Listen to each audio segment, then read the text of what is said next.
എൻ്റെ ഔദ്യോഗിക ജീവിതം വളരെ സ്മൂത്തായിരുന്നു. ഞങ്ങളൊരു ദരിദ്ര കുടുംബത്തിൽ ജനിച്ചു വളർന്ന ഒരാളാണ്.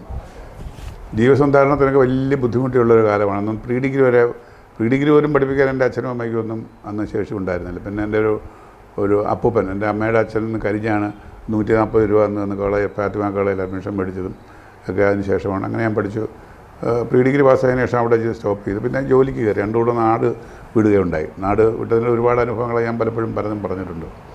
അതിനുശേഷം മൂന്നാമത് നാട് വിടാൻ നായിട്ട് തീരുമാനമെടുത്ത്, അമ്പലത്തിൽ നിന്ന് തീരുമാനമെടുത്ത്, എൻ്റെ ഗോസ്ഥലക്കാവിൽ അമ്മ പ്രാക്കുളത്തുള്ള എടുത്ത് തീരുമാനമെടുത്ത് നിച്ച് വീട്ടിൽ വരുമ്പോൾ ഈ മുനിസിപ്പൽ കോമൺ സർവീസിൽ പണ്ട് ഞാൻ ആകപ്പാട് ഒരു ടെസ്റ്റേ എഴുതിയിട്ടുള്ളൂ. ഞാൻ അതിൻ്റെ ഫലം അവർ പ്രസിദ്ധീകരിച്ചു. അതിൻ്റെ അപ്പോയിൻമെൻറ്റ് ഓർഡർ വന്നിരിക്കുകയാണ്. എന്നെ ആദ്യമായിട്ട് കോഴിക്കോട് കോർപ്പറേഷനിൽ നിയമിച്ചുകൊണ്ടുള്ള ഒരു ഉത്തരവാണ്. മനസ്സ് തുള്ളിച്ചാടി. അമ്മയെ കെട്ടിപ്പിടിച്ചു. എൻ്റെ അച്ഛൻ അധ്യാപകനാണ്. തൊട്ടടുത്ത ഒരു സ്കൂളിലാണ്. ഓടി ഞാനങ്ങ് ചെന്ന് അച്ഛൻ ക്ലാസ് എടുത്തുകൊണ്ട് അച്ഛൻ്റെ ക്ലാസ് മുറിയിൽ പോയി കെട്ടിപ്പിടിച്ചു. അമ്മച്ചാ എനിക്ക് ജോലി കിട്ടിയെന്ന് പറഞ്ഞു. അതൊക്കെ കാലമൊക്കെ ഞാൻ വളരെ കൗതുകത്തോടെ ഓർക്കുകയാണ്, കണ്ണുനീരോടെ ഓർക്കുകയാണ്. കാര്യം എൻ്റെ അച്ഛനും. സാർ ഒന്ന് ചോദിച്ചോട്ടെ, ഇത് പറഞ്ഞതുകൊണ്ട് ഇത് പെട്ടെന്ന് അച്ഛനൊന്നും പ്രതീക്ഷിക്കാത്തതാണ്. താങ്കൾ അച്ഛനോട് ചെന്ന് ഈ വിവരം പറയുമ്പോൾ എങ്ങനെയായിരുന്നു അദ്ദേഹത്തിൻ്റെ ഒരു പ്രതികരണം? അച്ഛന് ഒരു പിടിയും കിട്ടില്ല. അച്ഛൻ സംസ്കൃത ക്ലാസ് എടുത്തുകൊണ്ടിരിക്കുകയാണ്. എൻ്റെ വീടും സ്കൂളുമായിട്ട് ഒരു റോഡിൻ്റെ വ്യത്യാസമുള്ളൂ. ഒരു റോഡിന് ഇപ്പുറത്ത് എൻ്റെ വീട്, സ്കൂൾ അപ്പുറത്ത്. അപ്പോൾ അച്ഛൻ സംസ്കൃത അധ്യാപകനാണ്, സംസ്കൃത പണ്ഡിതനാണ്. അച്ഛനും ചെറിയ കവിയൊക്കെയാണ്. അങ്ങനെ ഞാൻ ഓടിച്ചെന്ന് കേട്ടപ്പോൾ അച്ഛൻ എന്തോന്നൊരു പിടിയും കിട്ടും. ഞാൻ ചെന്ന് ഓടി അടിച്ചെന്ന് അണച്ച് കെട്ടി എന്താന്ന് ചോദിച്ചു. അപ്പോൾ പിള്ളേർക്ക് എല്ലാവരും അന്തം വിട്ടേക്ക്. ഇനി വീട്ടിൽ വല്ല മരണം വല്ലതും നടന്നോ എന്തോന്നും അറിയില്ല. അങ്ങനെ അല്ലെങ്കിൽ ഒരു സിറ്റുവേഷൻ ഇല്ല. എന്താണെന്ന് ചോദിച്ചു. ഞാൻ പറഞ്ഞ അച്ഛാ എനിക്ക് ജോലി കിട്ടി അച്ഛൻ. അതാണോടാ എന്നും പറഞ്ഞ് അച്ഛൻ ദേഷ്യപ്പെട്ട. ആദ്യമേ സന്തോഷമല്ല, ഈ കുട്ടികളെ ക്ലാസ് എടുത്തുകൊണ്ടിരിക്കുക. അതൊക്കെ ഞാനിപ്പോൾ വളരെ ഇതൊക്കെ ഓർക്കുകയാണ്. പക്ഷേ ഇന്ന് അത് ഓർക്കുമ്പോൾ എൻ്റെ കണ്ണ് നിറയുകയാണ്. എൻ്റെ അച്ഛനും അമ്മയും ഇന്ന് ഇവിടെ ഇല്ല. അവരുടെയൊക്കെ ഒരു ഇതാണല്ലോ ഞാൻ ഈ നിലയിലൊക്കെ ആയത്. അപ്പോൾ അങ്ങനെ അത് കഴിഞ്ഞു. പിന്നെ ഞാൻ ജോലി കിട്ടി. ജോലി ഇരിക്കുമ്പോഴാണ് ഞാൻ ഡിഗ്രിയും പോസ്റ്റ് ഗ്രാജുവേഷനും പിന്നെ ഡിപ്ലോമ ചെയ്യാനുള്ള സുഖം പാസ്സായത്. അതിൻ്റെ ഒരു ആഗ്രഹമായിരുന്നു. അവരുടെ ഉദ്ദേശ ലക്ഷ്യം ഉണ്ടെങ്കിൽ നമുക്ക് എന്തോ ആകാമെന്നുള്ളതിൻ്റെ ഇതായിരുന്നു. അപ്പോൾ അത് കഴിഞ്ഞു ജോലി കിട്ടി. ജോലിയിൽ നിന്ന് ഡെപ്യൂട്ടി സെക്രട്ടറി ആയിട്ട് തിരുവനന്തപുരം നഗരസഭയിൽ നിന്ന് റിട്ടയർ ചെയ്തു. അപ്പോൾ ഇവിടെ എൻ്റെ അമ്മയുടെ കുടുംബം ഒരു കലാകുടുംബമായി. മേക്കപ്പും കർട്ടനും മൈക്കും സെറ്റും ഒക്കെ ഉള്ളത്. അപ്പോൾ അവരുടെ കൂടെയൊക്കെ ചെറുപ്പകാലത്തിലേ ഞാൻ പോകുമായിരുന്നു അവരെ സഹായിക്കാനായിട്ട്. അങ്ങനെ ഈ നാടകങ്ങളും ലഘു നൃത്തങ്ങളും നൃത്തരൂപങ്ങളും ഒക്കെ കണ്ട് ഇതിനോടൊരു ഒരു അടുപ്പം തോന്നി. സ്കൂൾ നാടകങ്ങൾ കാണും, ചെറുപ്പത്തിലൊക്കെ പ്രൊഫഷണൽ നാടകങ്ങൾ കാണും, പിന്നെ അമച്ചർ നാടക ട്രൂപ്പുകൾ. ഇവിടെ എല്ലാം അങ്ങനെ ഒരു അഴകുഴഞ്ഞ ഒരു ഘട്ടത്തിലേക്കാണ് എനിക്ക് കഥാപ്രസംഗം കേൾക്കാൻ പോയി. എത്രയോ കിലോമീറ്ററുകൾ നടന്നാണ് സാംബശിവൻ്റെയും കൊല്ലംബാവിൻ്റെ കഥാപ്രസംഗം കേൾക്കണം. അതൊക്കെ ഹരമായിരുന്നു. തിരുവനന്തപുരത്തുള്ള ആക്ട് എന്ന് പറഞ്ഞ ഒരു സംഘടനയുടെ ഇപ്പോൾ ഈ കഴിഞ്ഞ 14 ദിവസമായിട്ട് നാടകം കണ്ടുകൊണ്ടിരിക്കുക. നിങ്ങൾക്ക് വിശ്വസിക്കാൻ പറ്റില്ല. കഴിഞ്ഞ 14 ദിവസമായ പ്രൊഫഷണൽ നാടകങ്ങൾ ഒന്നൊഴിയാതെ കണ്ടുകൊണ്ടിരിക്കുക. ഇനി ഒരു 8 എണ്ണം കൂടെ ഉണ്ട് നാളെ മുതൽ. അപ്പോൾ ഇതൊരു രസമാണ്.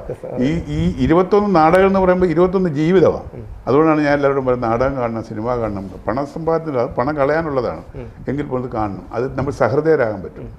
സഹൃദയരായി കഴിഞ്ഞാൽ നമുക്ക് ഈ തെറ്റ് ചെയ്യാൻ അല്പം മടിക്കും. എൻ്റെ മുഖത്തിൻ്റെ ഈ സൗന്ദര്യം കൊണ്ട് എപ്പോഴും എനിക്ക് രാഷ്ട്രീയക്കാരുടെ ഒരു കള്ള രാഷ്ട്രീയക്കാരൻ്റെയോ ഒക്കെ ഒരു മുഖമാണല്ലോ എനിക്കുള്ള ഒരു പരുഷ മുഖമെന്നോ ചിരി കുറവാണെന്നൊക്കെ പറയാറുണ്ട്. ശരിയാ, എൻ്റെ ജീവിതം മൊത്തം എനിക്ക് ദുഃഖമാണ്. എൻ്റെ ജീവിതത്തിൽ ദുഃഖമാണെന്ന്. എൻ്റെ കുടുംബജീവിതം ദുഃഖമായിരുന്നു, എൻ്റെ ദാമ്പത്യ ജീവിതം ദുഃഖമായിരുന്നു. പിന്നെ അതുപോലെ ദാമ്പത്യവും കുടുംബവും ഒക്കെ ദുഃഖകരമായിരുന്ന പിന്നെ അതിനകത്തൊരു സ്ഥിരമായ ഒരു ഭാവം നമ്മുടെ മുഖത്ത് വരില്ല.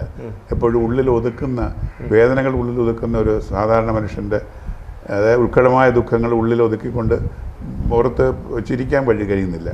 നമ്മുടെ ഉള്ളിലുള്ള ദുഃഖങ്ങൾ നമ്മളിൽ ഒതുക്കുക, അത് മറ്റുള്ളവരിലേക്ക് പകർത്താതിരിക്കുക.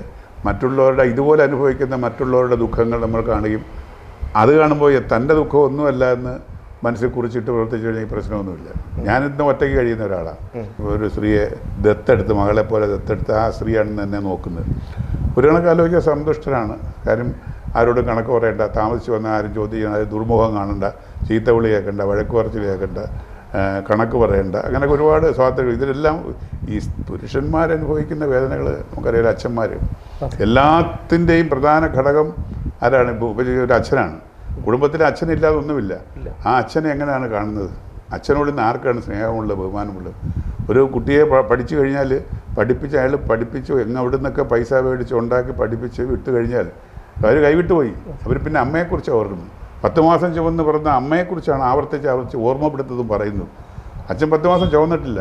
പക്ഷേ അമ്മ പൂർണ്ണ ഗർഭിണിയായിട്ട് ആശുപത്രിയിൽ നിൽക്കുമ്പോൾ ഈ പുറത്തൊഴിയുന്ന മഴയത്ത് ചിലപ്പോൾ പുറത്ത് കൊതുകടിയും കയറ്റി വിമിഷ്ടപ്പെട്ട് കിടക്കുകയായിരിക്കും അച്ഛൻ. ആ അച്ഛൻ്റെ ദുഃഖത്തെക്കുറിച്ച് ആർക്കും ഓർമ്മയില്ല, അച്ഛനെക്കുറിച്ച് ആർക്കും ചിന്തിക്കുകയില്ല. ജോലി കിട്ടാനായിട്ട് പഠിപ്പിക്കുന്ന അദ്ദേഹം മേടിച്ച കടങ്ങളെക്കുറിച്ച് അവർക്ക് ഓർമ്മയില്ല. ജോലി കിട്ടിക്കഴിഞ്ഞാൽ ജോലി അന്യസ്ഥലത്താണെങ്കിൽ അവിടെ വണ്ടിക്കൂലി വരെ കടം മേടിച്ച് കൊടുത്ത് അച്ഛൻ അടുത്ത ശമ്പളം കിട്ടുമ്പോൾ അമ്മയ്ക്ക് അയച്ചു കൊടുക്കുന്നത്. അച്ഛനെക്കുറിച്ച് ആർക്കും ഓർമ്മയില്ല, അച്ഛനെക്കുറിച്ച് ദുഃഖം ആർക്കുമില്ല.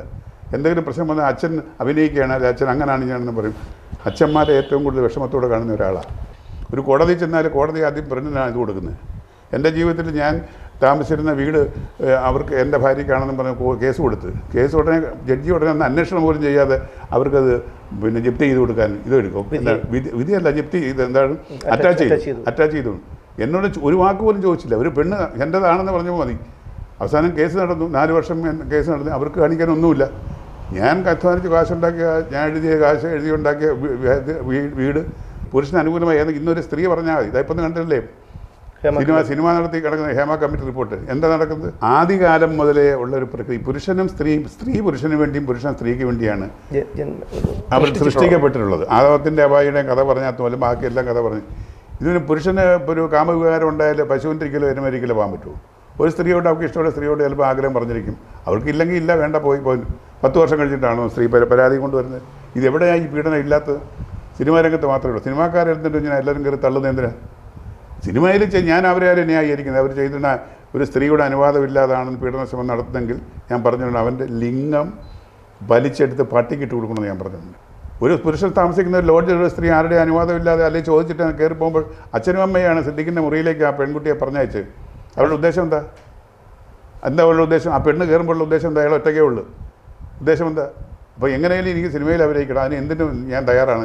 ഞാൻ തന്നെ എൻ്റെ ജീവിതത്തിൽ എത്രയോ പെൺകുട്ടികളെ ചെറുപ്രായത്തിൽ സിനിമയ്ക്ക് വരുമ്പോൾ അവരെ നിരുത്സാഹപ്പെടുത്തിയിട്ടുണ്ട്. അവരെന്നോട് പറഞ്ഞ മറുപടി അറിയുക, ഇതൊക്കെ ഞങ്ങൾക്ക് അറിയാം സാറേ, സാറിന് വേണ്ടെങ്കിൽ മാരി ഞങ്ങൾ വേറെ നോക്കിക്കോളാന്ന് പറഞ്ഞിട്ടുണ്ട്. അതൊക്കെ ഇതിനകത്തോട്ട് എവിടെ ഇല്ലാത്ത ജുഡീഷ്യറിയില്ലേ? നിങ്ങളുടെ മാധ്യമരംഗത്തില്ലേ? ഒരു ആശുപത്രിയില്ലേ? ആതുര ശുശ്രൂഷ രംഗത്തില്ലേ? വേണ്ട, ഒരു കെട്ടിടം പണിക്ക് കിടക്കുമ്പോൾ അവിടെ കാണാൻ കൊള്ളാവുന്ന ഒരു പെണ്ണ് മേസ്ത്രിയായിട്ട് വന്നാൽ അല്ല ജോലിക്കാരിയായിട്ട് വന്നാൽ ആ പെണ്ണിനെ ആദ്യം മേസ്ത്രി കൊണ്ടുപോകും, പിന്നെ കൺട്രാക്ട് കൊണ്ടുപോകും, പിന്നെ വീട്ടുകാരൊക്കെ അതും കൊണ്ടുപോകും. ഇതൊക്കെ അവർക്കാർക്കും ഒന്നും ഇല്ലല്ലോ.